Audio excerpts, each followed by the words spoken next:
How many of us have had a project where we've had the most clear vision for it? We've thought of every little detail in our mind.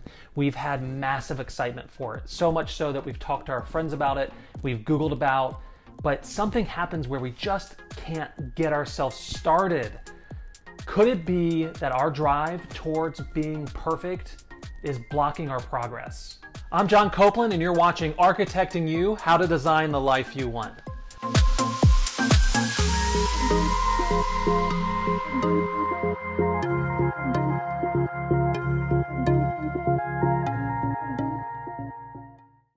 Perfection and perfectionism is overrated. It will stop us in our tracks. It is a complete illusion.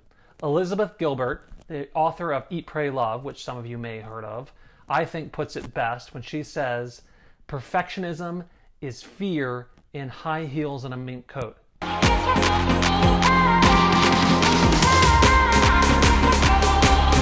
Couldn't resist that.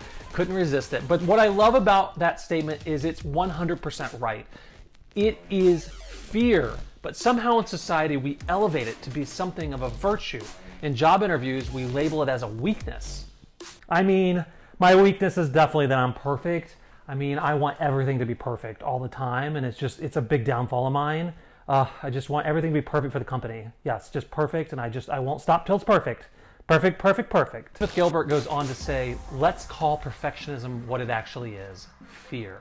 By calling something what it is, we take the power away. But here's the thing, how do we know? How do we know when perfectionism is actually creeping in? What are the signs? The fear of failure is that invisible anchor that's holding us down, that doesn't allow our boat to come off the dock. It's often that very thing that we have no awareness of. We don't even know that we have fear.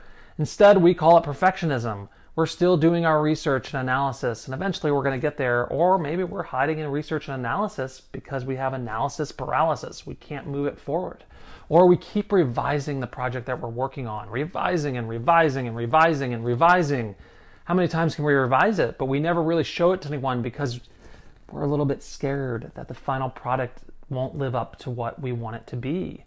And that really is one of the biggest things we do with perfectionism and aiming to be too perfect. We often compare ourselves to someone who's a master of something. Imagine deciding tomorrow that you play tennis.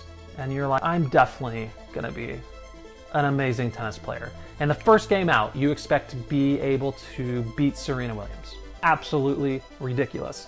And the reason it's ridiculous is because why would any of us expect to do something one time and be a complete master of that thing? It's impossible. And in fact, everyone who has ever talked about mastery of something will tell you all about their failures, to learn from the process and to go to a place where they can fail and learn again, and fail and learn again. And that process is the process that you go through. But so often we expect ourselves to do something once and to be perfect, and to be as good as someone who's been working towards it their whole lives. I do this all the time. Instead of diving into the project, for example, like this video, I found a lot of other things to do. I scrolled social media. I found snacks. I went for a run. Then I found more snacks. I did some gardening. I folded some towels, my least favorite. I called my brother. Yeah, oh, you're busy? Yeah, let's call him to, just chat. And then eventually I get so sick of my delays that I force myself to dive in. Like that's what I'm doing right now. No, like right now when I'm filming, I'm forcing myself in. But the big question is, what can we do when we notice fear creeping in and preventing us from finishing a project or preventing us from getting started? As you guys know, I'm still a little new to YouTube. I think I'm all the way up to 16 subscribers, and I've also had 4 comments. 3 are from my mother. Thanks, Mom. I really appreciate it. If you guys would do me a huge favor and hit like and hit subscribe, that would be awesome. But even more awesome is if you would leave me a comment.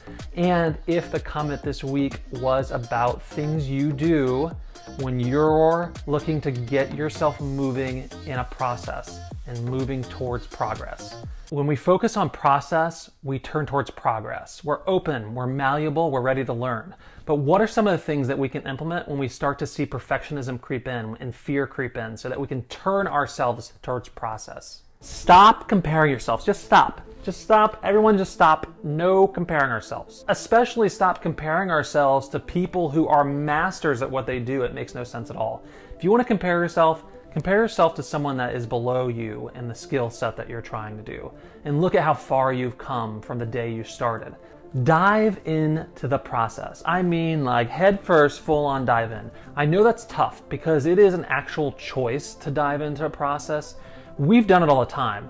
We've decided before we did something that this is going to be terrible, and you know what? It probably was terrible. And then other times we thought, you know what? We're going to get everything that we can out of this. And because we decided that we're going to dive into that process, we got more out of it. We felt more, we understood more, we learned more. So dive in, but it's a conscious choice to dive in. Break things down. Break them down. Oh yeah. Break things down into small little bites that you can understand. You know, when we get overwhelmed, it's when we really just put the full brakes on.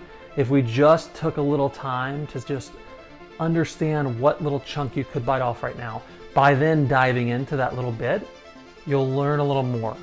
You'll expand it, and then you can dive into the next little bit.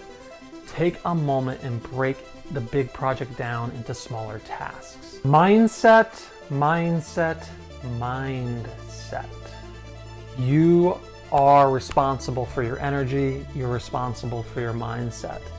I know this seems weird, but doing activities that clear and calm your mind make it a lot easier to dive into projects. So take that time. Take that time to clear your head. Write a list of appreciations. Sit in meditation. Go for a run. But do the things that clear your mind and then get into the project. That is a great way to just flip the switch and calmly walk towards it. I'm a really big fan of this one, which is set a timer. I use my timer on the phone all the time. If you're having a really hard time getting yourself going, you're just dragging your feet and dragging your feet and dragging your feet. Oh, I cannot stand it. This is like my biggest pet peeve. I will just set this timer for 30 minutes and I'll be like, for 30 minutes, my phone is on airplane mode. No one's talking to me. I'm gonna work for 30 minutes. Just 30 minutes. 30 minutes of uninterrupted work. And the thing about it is once you get yourself going, it is so easy to stay in that zone. But it's usually just the first 5 minutes that you just have to focus on. Tackle the hard thing first. Tackle the hard thing first. That doesn't always work for everyone, but if you've broken it down into small chunks, and like that one chunk there is just something you cannot stand and you do not want to do it because you know it's going to be hard. If you get that out of the way, it's like the rest of the project just feels like coasting downhill because you already know how to do those things, or those things are more pleasant to you. You've gotten rid of the hard thing. And then there's the 80-20 rule. Just remember that 80% of our results come from 20% of our efforts. So if you can dial in on a project or a process where 20% is the stuff that really counts, that's where you put your time. Focus on that 20% and the rest will fall into place. It's not about perfect, it's about making progress. Think about how much more progress and learning and understanding and skill development we would have if we rewired our brains to act instantaneously, to implement. And that's what this is really about. Training yourself to pivot towards progress and process every time will move you along quicker in anything that you want to learn.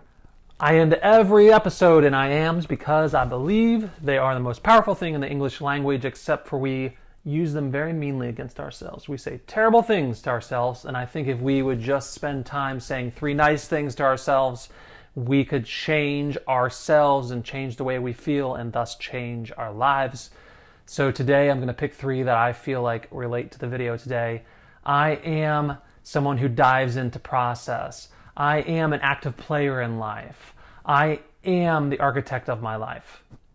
Perhaps no other episode makes the words "make it happen" more relevant, because the idea of making it happen means turning towards progress, diving into process, understanding that if we just do it, we will learn. Nobody's going to do it for us, so get out there and make it happen.